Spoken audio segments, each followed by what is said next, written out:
Que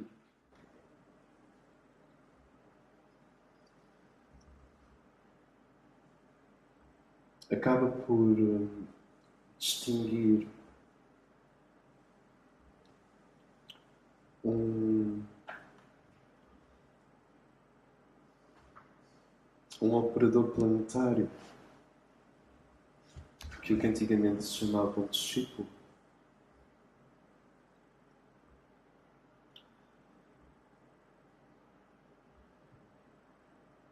é o emergir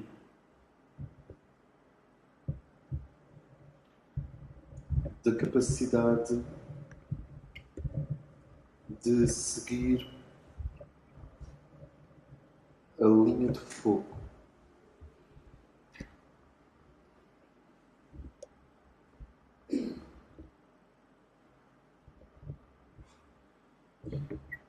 Aquilo que alguns ambientes chamam o sentido esotérico da vida, do real, do que é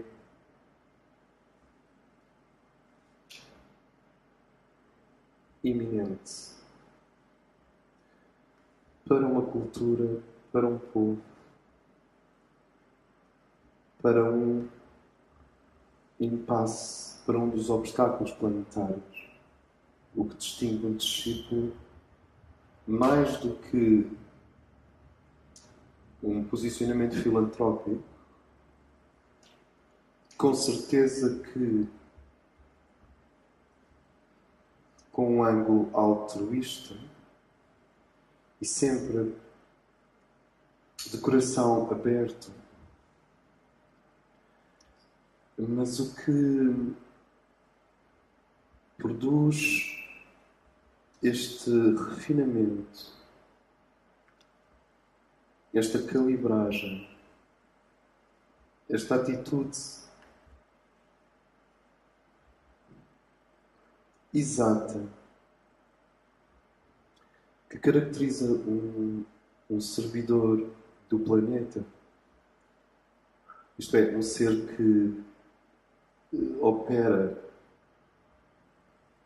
como um canal de vida, do propósito e do significado entre o céu e a terra. Mais do que o sentido de altruísmo, mais do que o posicionamento filantrópico, é esta resposta, é um sentido gradual. Da mesma forma que, se vocês quiserem aprender dança clássica, pode demorar anos. É um sentido gradual, o sentido de seguir o rastro de fogo.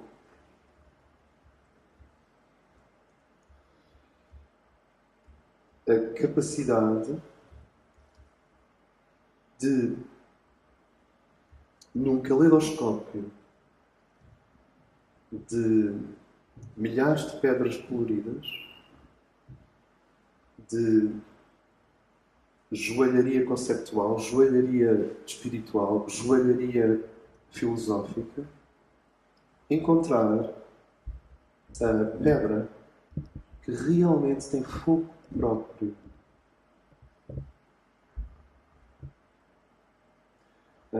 A pedra do céu, a pedra que tem vida própria.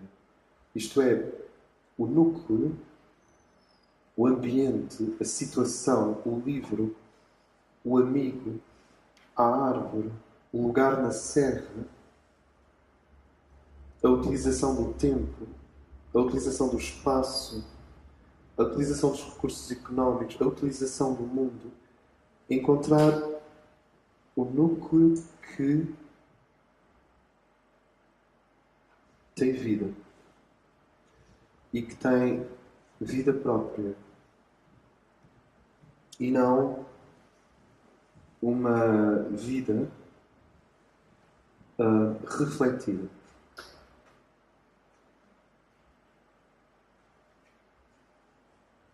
Esta capacidade de seguir o rastro do fogo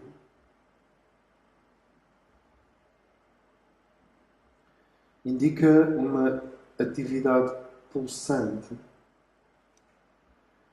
do nosso corpo crístico. Isto é, do veículo em nós, da zona do ser. Todos nós somos compostos por regiões e é toda uma sabedoria que nós não vamos focar aqui. Articular essas regiões do ser e dar espaço e respiração e manter um sentido de humor criativo em relação às várias regiões que nós somos compostos. Mas em última análise, todas estas regiões se realizam na natureza axial centralizadora do veículo crístico, da zona crística dentro de nós. Ou seja, como nós vamos ver hoje, independentemente da nossa aventura psicológica, nós temos um atrator que é altamente magnético e que atua sobre a natureza exterior do ser. Esse atrator é um ímã, é poderoso, não tem limites. Quando atravessa o nosso ser para fora, transforma-se em amor. E ao atuar dentro de nós, gera coesão psíquica. E esse atrator que é indestrutível e que praticamente não reage ao mundo, mas o mundo reage a ele. É o que alguns ambientes chamam de natureza crística num ser humano.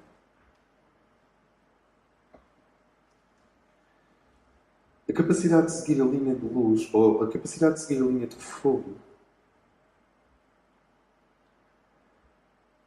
é algo que é celebrado e simbolizado, sublinhado em muitas culturas, de muitas formas diferentes.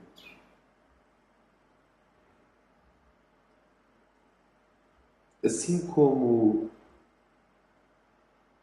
a resina de eucalipto e a seiva de eucalipto liberta um poder ativo especial, liberta um aroma, liberta um agente balsâmico.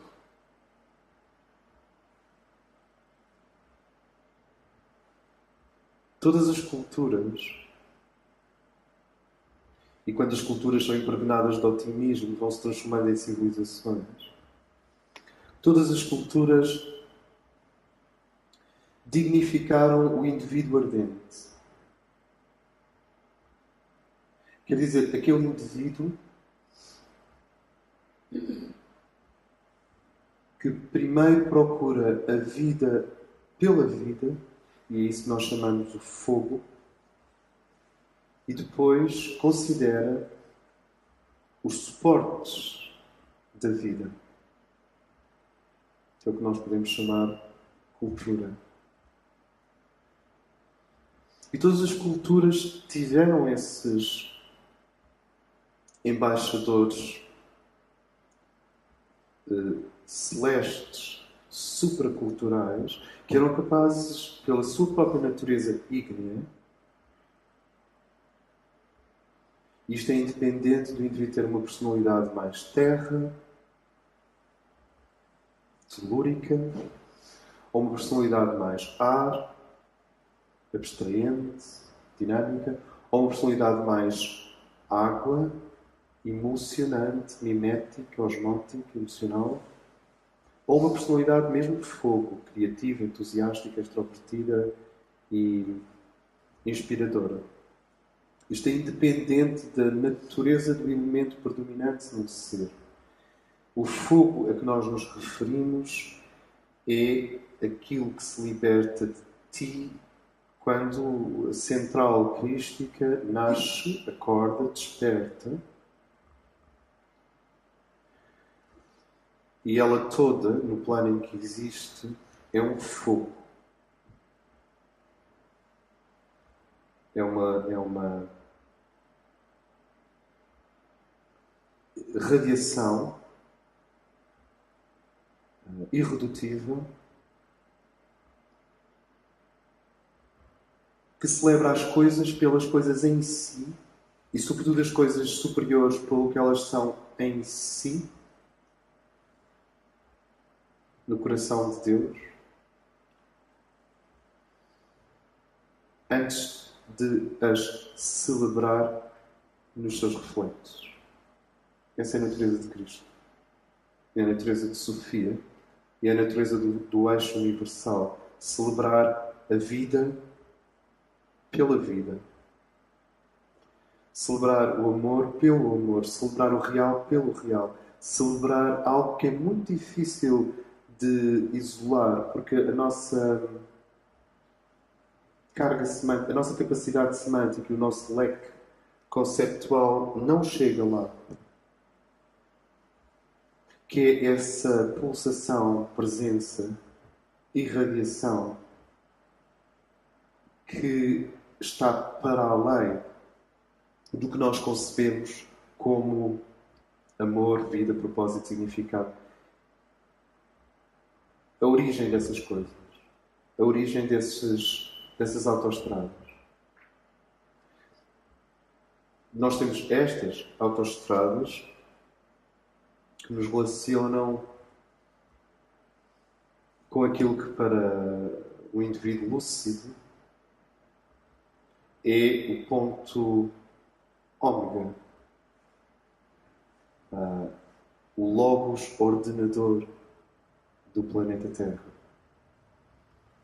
O óvulo de luz, a membrana luminosa que contém o alfa e o ômega, que contém o arco espaço-temporal, histórico e os outros arcos, o psicológico, o civilizacional, os arcos religiosos, todos os arcos. E quando nós dizemos arcos, estamos a falar de balística, obviamente. Quando tu disparas um projétil, faz um arco. Alfa, ômega. E o logos contém isso. No sentido grego de ordem. Princípio ordenador. E o que nos liga ao logos são estes grandes vetores, estas autoestradas. Vida. É um grande milagre. A animação transcendente da matéria. É um milagre. É uma garantia para o homem, e especificamente para o ser humano de mentalidade científica, é uma garantia de que ele permanece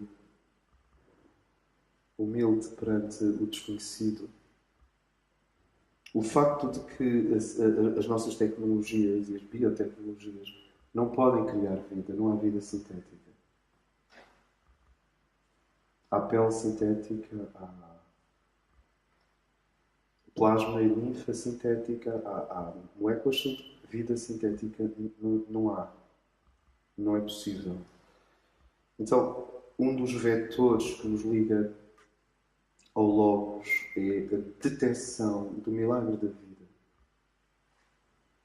Daquilo que contém, escapa, propulsiona, puxa, inspira, modela e expande o substrato universal, carbono, hidrogênio, nitrogênio, tudo isso, oxigênio, vida. Mas o outro fator é significado, é que as coisas não são uma massa informe de forças em choque. Todo o universo tende para se concatenar, para se organizar, para se ajudar mutuamente. Seja num formigueiro, ou numa colmeia, seja no nosso corpo, ou numa universidade, ou numa nação, o universo tem este mandato subtil, surdo, tácito, secreto, de que cada coisa é permitida existir sem entender as outras à sua volta. E isso, as pontes criadas, são pontos de significado.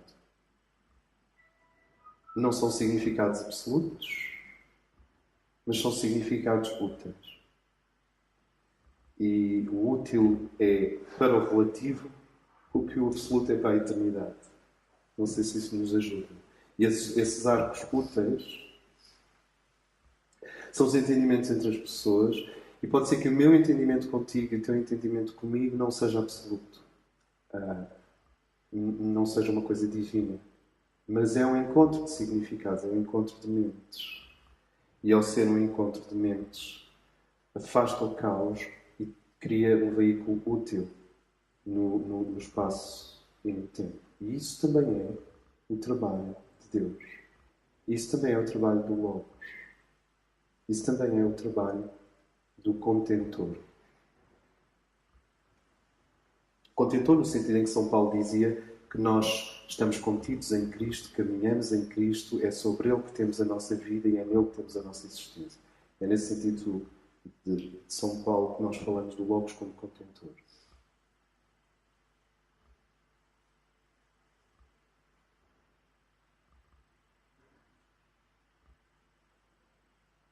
E depois existe o vetor de propósito, direção.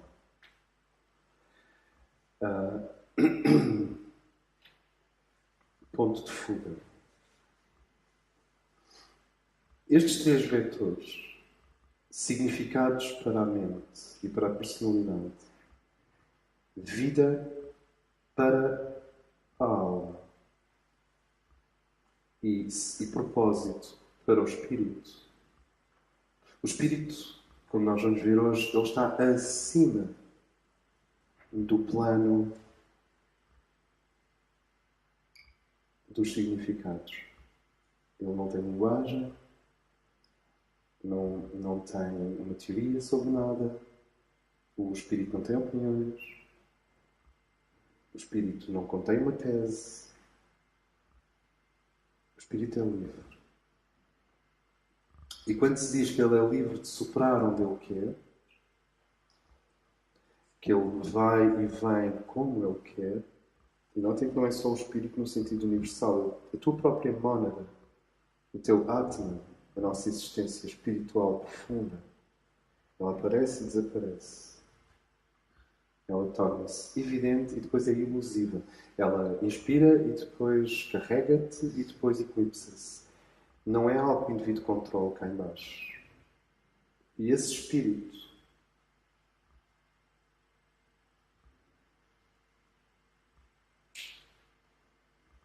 que é livre, não é só livre no sentido espacial e etérico, como se movimentasse aeronauticamente.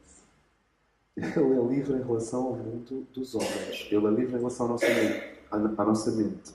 É livre em relação aos significados. E é livre em relação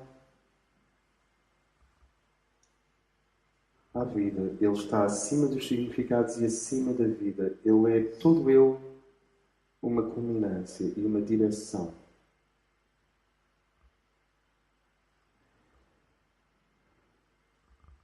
E um discípulo é um ser que está sendo treinado pela vida, pela hierarquia da Terra e pelo seu ser interno, para manter ativo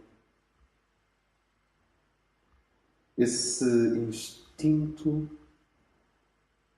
do fogo, essa intuição fulminante de para onde a verdade e a vida e a carga de mais alta qualidade que ele consegue detectar, onde ela se está a dirigir. E, nesse sentido, um discípulo é um ser que contém um enorme refinamento psíquico. Porque este é um sentido muito sutil, o sentido do fogo sagrado. É um sentido muito delicado. É um sentido que expõe o discípulo ao lado mais cru e desconcertante da existência. E é um sentido que só é possível determinar a tua vida, e só é possível conduzir-te, e só é possível conduzir-me, se a pessoa aprender perante si própria a não manter defesas para com o real. Isto é, se o indivíduo for aprendendo a aceitar as coisas como elas são. E não procurar criar uma cosmética e um adorno desnecessário no próprio espantoso tecido da existência. Ou seja, todas as nossas afetações e os nossos complexos e os nossos primeiros 7 anos de vida como crianças, a nossa biografia e a nossa cultura e os hábitos adquiridos e as rotinas, tudo isto não é fogo, é terra. Tudo isto compõe um agregado estático, em grande parte. E a capacidade de responder ao fogo, a capacidade de responder a um laser ígneo que te chama para um milagre que ainda está por se revelar, implica o indivíduo aceitar o processo natural de remover gradualmente estas bagagens que o prendem à terra e que lhe dão um peso que não é o peso real dele, é um peso, uma densidade enorme.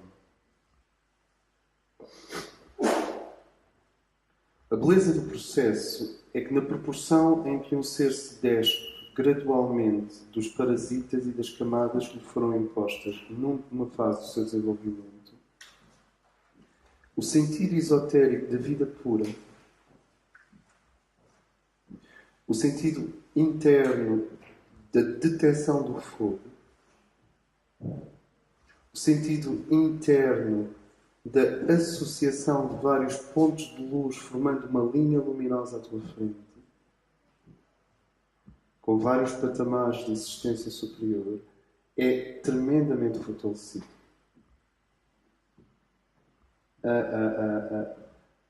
A manutenção em si do sentido do fogo é inversamente proporcional à manutenção em si de qualquer tipo de aburguesamento. E todas as culturas sabiam reconhecer os seus elementos ardentes. Aqueles seres que cedo na vida, num ambiente mais académico, num ambiente mais rural, num ambiente mais laboral, num ambiente intelectual, num ambiente simples, isso é completamente independente, cedo na vida demonstravam amar o fogo acima de todas as coisas. E este fogo de que nós falámos no primeiro encontro deste ciclo, este fogo é a exclamação, a atuação, é o agente, é o poder das grandes realidades divinas vibrando em si, para si e consigo. Dentro de uma câmara secreta na medida em que as civilizações não sabem fazer um arco, nem uma ligação, nem uma ponte com essa câmara, mas uma câmara que liberta propósito, vida e significado para tudo à sua volta. Florestas, mares, povos, pessoas, literaturas, poesias, relacionamentos, amores, paixões. Se as coisas têm estrutura, se as coisas têm coluna vertebral, se a existência tem uma ordenação teleológica, se a existência tem uma ordenação elegante, se existe elegância existencial, essa elegância é a captação no mundo das formas e na nossa realidade da libertação desse fogo sagrado que, à falta de uma linguagem mais exata, as tradições têm dito que está no centro de todas as coisas.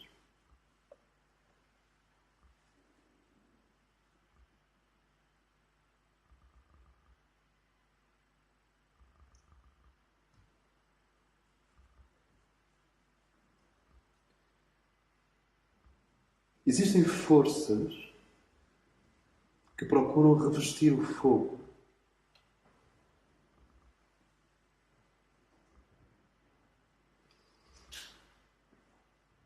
De componentes que lhe são contrários. Dito assim, parece que estamos numa aula de química. Existem forças que procuram revestir o entendimento humano desse fogo de componentes que lhe são inversos.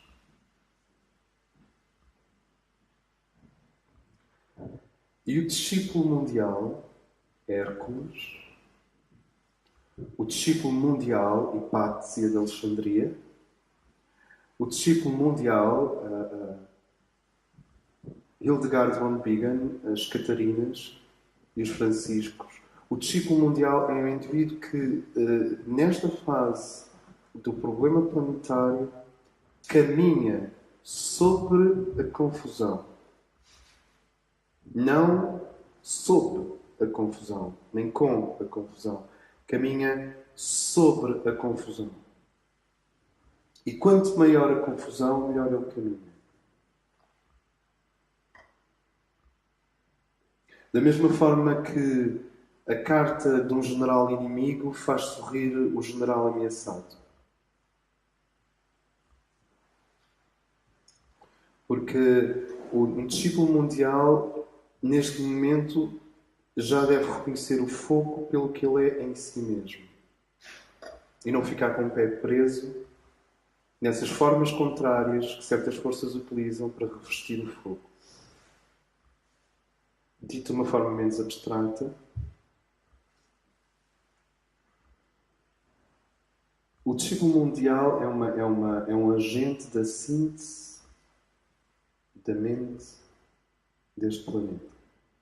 Tentem sentir isto. Nós existimos num planeta que parece estar cronicamente no ciclo económico. Parece que é crónico, que o problema que vem ao de cima, na situation room deste planeta, na control room deste planeta, mission control, é sempre o mesmo problema, económico. E quando não é económico é militar, e quando não é militar é sanitário.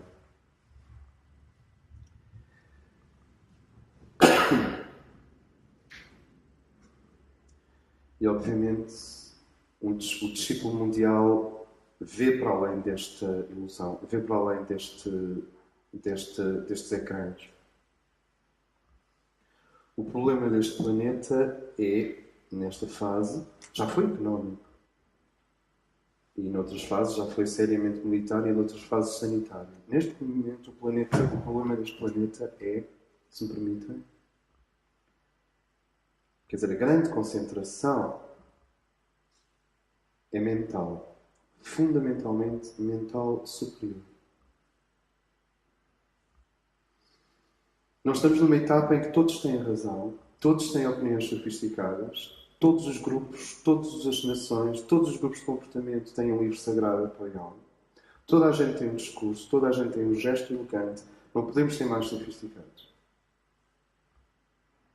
E, no entanto, a circulação da vida, a dádiva de dar a vida, a circulação de significados ardentes e a significação e a comunhão de um propósito superior não flui neste planeta. Nós levamos a capacidade de simbolizar, com palavras, ideias e atos, e a capacidade de simbolizar, da mesma forma que um presente que tu ofereces a alguém simboliza qualquer coisa, nós levamos a capacidade de simbolizar e de nos presentear com símbolos ao extremo, e há uma tremenda quantidade de objetos heterogéneos, uma espécie de ruínas ao contrário, que estão coladas ao firmamento mental da Terra. E o discípulo é o que atravessa esse teto mental superior, esse teto da mente coletiva.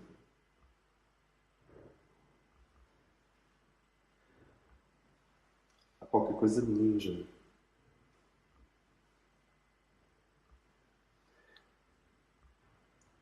Nesta etapa, um discípulo olha para si e percebe que dentro dele está a ser feita a síntese da substância mental da Terra. Está a ser feita a síntese das incomunicações entre vários continentes.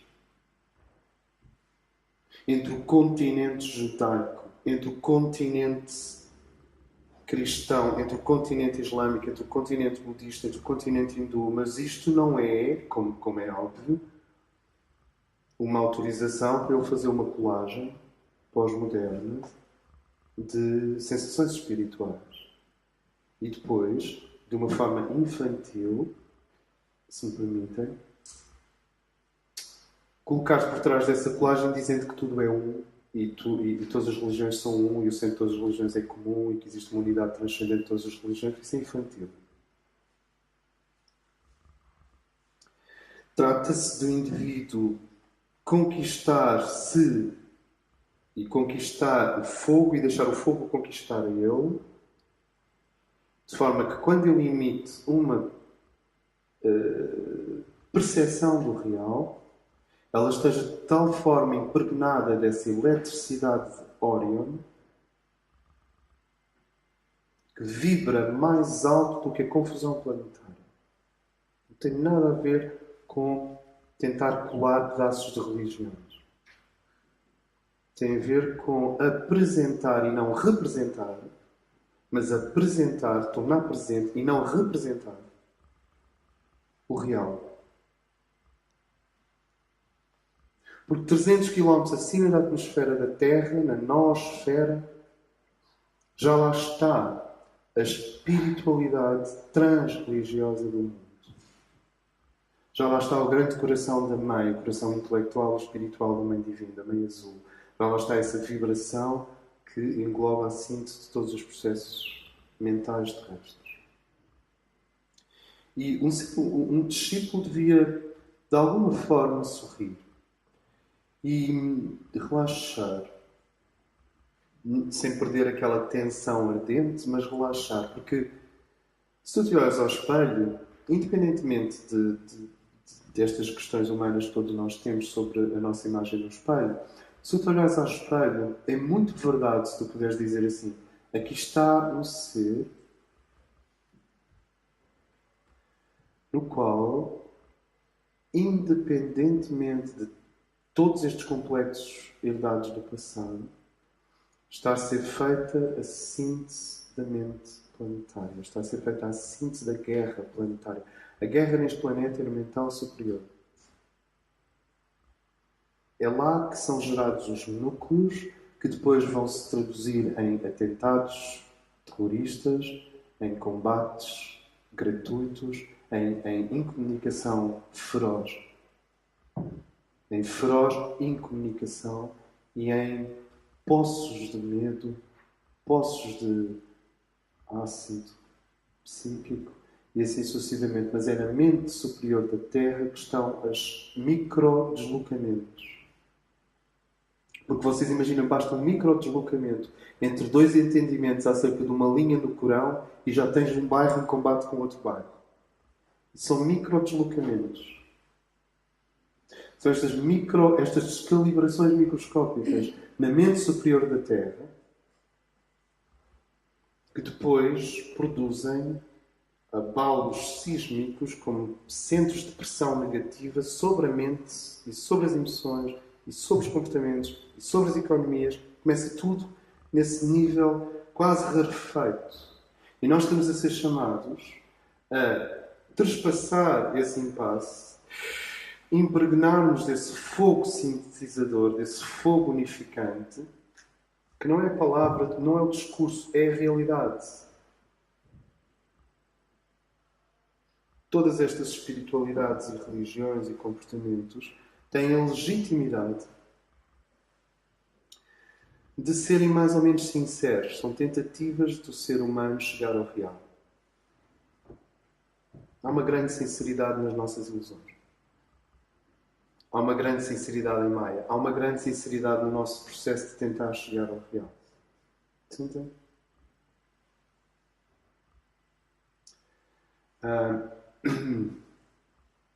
E essa é a legitimidade. Mas o discípulo não se prende com isso. Ele atravessa essa região, deixa-se impregnar completamente por esse fogo que é síntese e que sempre esteve lá. A Helena Rorik e o mestre Moria chamam claramente o fogo do espaço. O fogo espacial. Agni, o fogo do espaço. As correntes astroquímicas da verdade. E estas expressões não são barrocas. Não se trata de adornar, não se trata de criar, sabes, uma chave linguística que tipo é para tele bourgeois e as pessoas ficam assim, as correntes astrofísicas do real ou da verdade, fantástico. Nunca tinha ouvido isto. Não, isto foi escrito em 1924.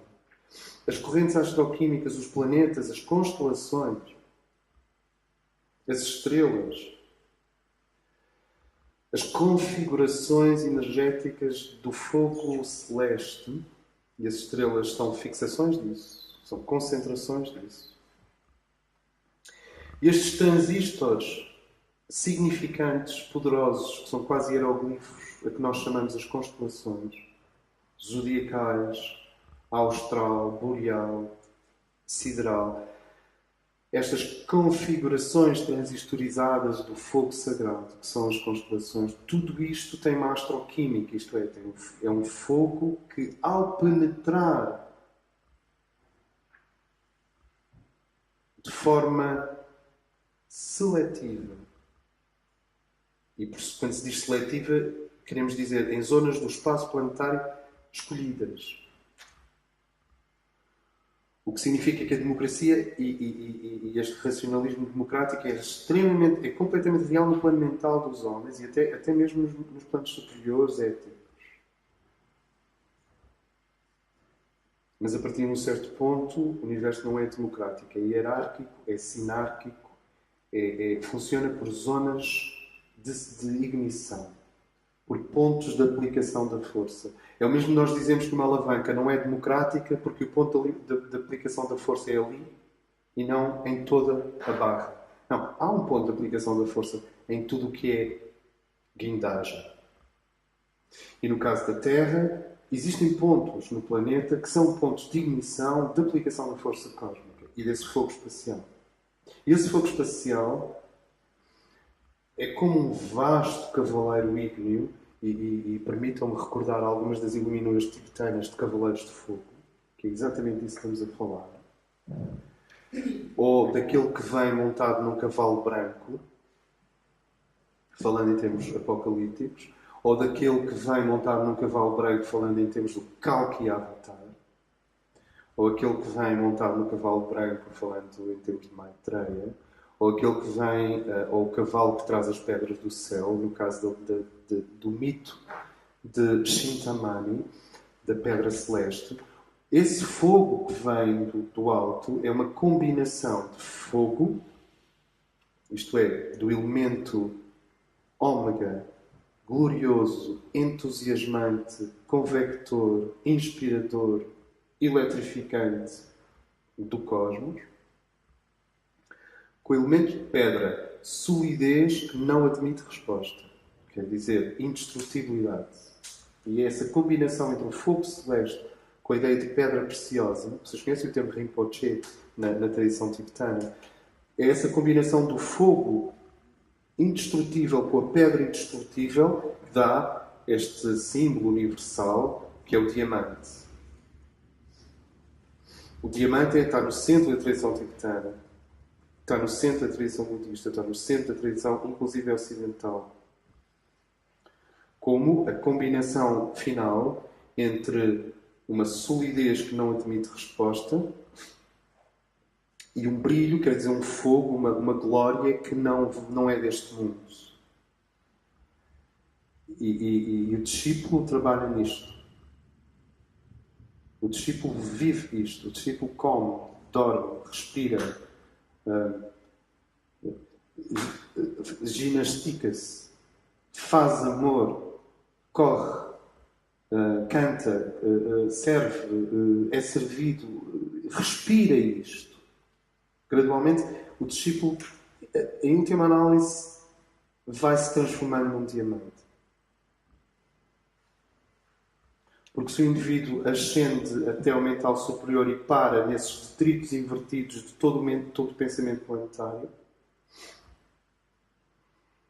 que é como uma prisão de alta qualidade, uma prisão sofisticada, the trap of the higher mind. Sabes, uma prisão sofisticada é uma prisão, quanto mais tu escavas as paredes de prisão, mais espaço tens. E continuas a escavar até que tens uma prisão imensa. E até podes ter a sensação que és livre, porque escavaste imenso. E continua a ser uma prisão. E isso é a mente superior da Terra. É o trabalho conceptual superior. Por mais sofisticado que seja, e é de lá que estão a vir as guerras. É dessa região que está sendo manipulada subtilmente pelos Master Puppeteers. É dessa região, é com esses micro-deslocamentos. Deixa eu ver se eu deslocar isto aqui com isto aqui. Se eu puxar ligeiramente a ideia de vacinação coletiva e depois torcer ligeiramente a ideia de cristianismo e pôr um bocadinho de maçonaria, mais uma gota de física quântica, o que acontece? Uma explosão. Milhares de seres humanos a sofrer outra vez. É lá em cima que eles fazem isto. See what I mean? É um laboratório planetário, esférico, que controla essas pequenas deslocações conceptuais. Reparem como as pessoas se desentendem, às vezes, por uma vírgula. Reparem como o entendimento humano está constantemente em crise. E então, se não houver coração, como quando é virtual, quando é através da internet, se não houver coração e uma presença de olhar, se não houver cheiro, se não houver percepção do outro, então ainda mais. Então é perfeito. As pessoas desentendem-se por cristais desatualizados, obsoletos, do que foi o pensamento vivo e que hoje são só restos. E o discípulo atravessa isso para se impregnar desse fogo celeste. Alguma coisa que eu vos posso garantir, que eu posso dar testemunho, é que o fogo celeste é real. Ele não tem nada a ver com as descrições castigadoras da coisa arcaica judaica. O fogo celeste desceu, castigou. Não. O fogo celeste é real. Existem problemas logísticos, etéricos, vibracionais, geométricos, geográficos, matriciais para a captação do fogo celeste. Isto é, só um indivíduo, após uma iniciação superior, pode captar o fogo celeste no rocio ou nos restauradores. Ele pode estar ali, pode ser catalisado para ali, mas é muito pouco provável. É possível, mas não é provável. Esse fogo, que é o elemento que o planeta mais necessita neste momento, é aquilo que nós temos genuínas saudades. É a consumação, notem, não é a sublimação. É a consumação de todo o erotismo genuíno. É a essência das artes. É esse mistério conceptual e semântico que está por trás da grande poesia. Nós, no fundo, nunca sabemos porque é que uma poesia é maravilhosa. É impossível de explicar. E quanto mais potente for o ato poético, mais difícil é nós percebermos o que é que aconteceu à nossa frente. Esse fogo está na essência das Declarações Universais dos Direitos do Homem. Esse fogo está na essência da Declaração Universal do Direito da Criança. Esse fogo está na essência da Declaração dos Direitos dos Animais. Esse fogo está na essência da proteção do rosto humano. De forma que o rosto humano não seja desfigurado por estas úlceras que estão constantemente a acontecer nas Áfricas e nos Sudoeste Asiáticos e nos bairros industriais à volta das grandes cidades na Europa, etc.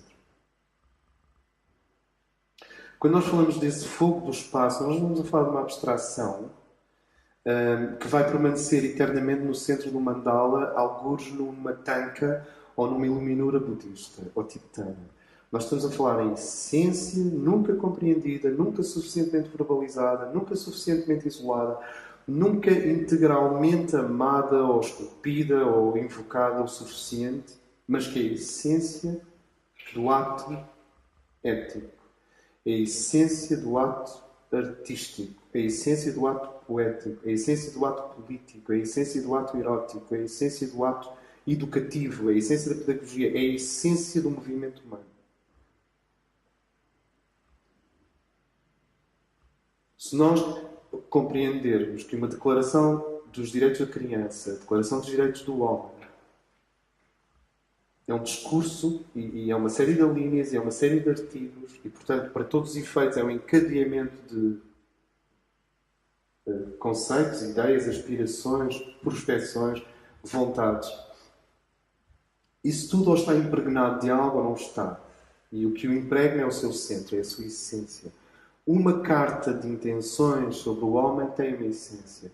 Uma borboleta tem uma essência, um ser humano tem uma essência. E o que o nosso mundo mais necessita é da apresentação, não da representação. A representação está feita, se me permitem.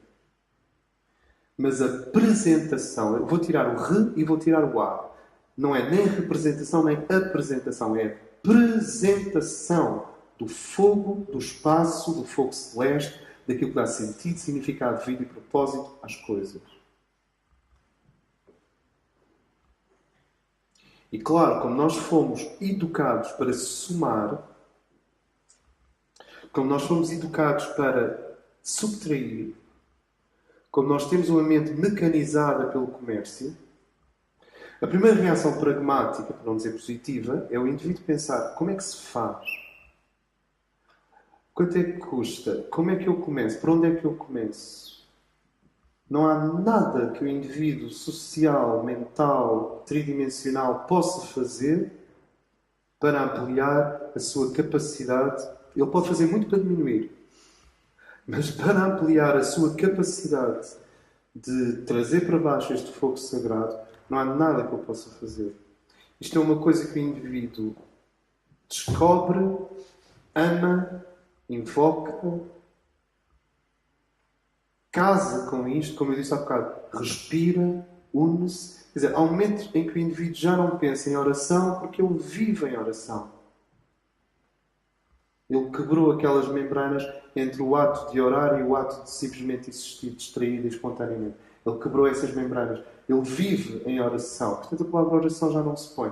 E há um momento em que o indivíduo tem o sentido esotérico, tem o sentido final, tem o sentido centralizador, tem esse ímã dentro dele ativo que atrai para dentro da mente, para dentro das emoções, para dentro dos ossos, para dentro dos músculos, para dentro dos centros energéticos do corpo etérico, o fogo do espaço. É isto que eles esperam de nós.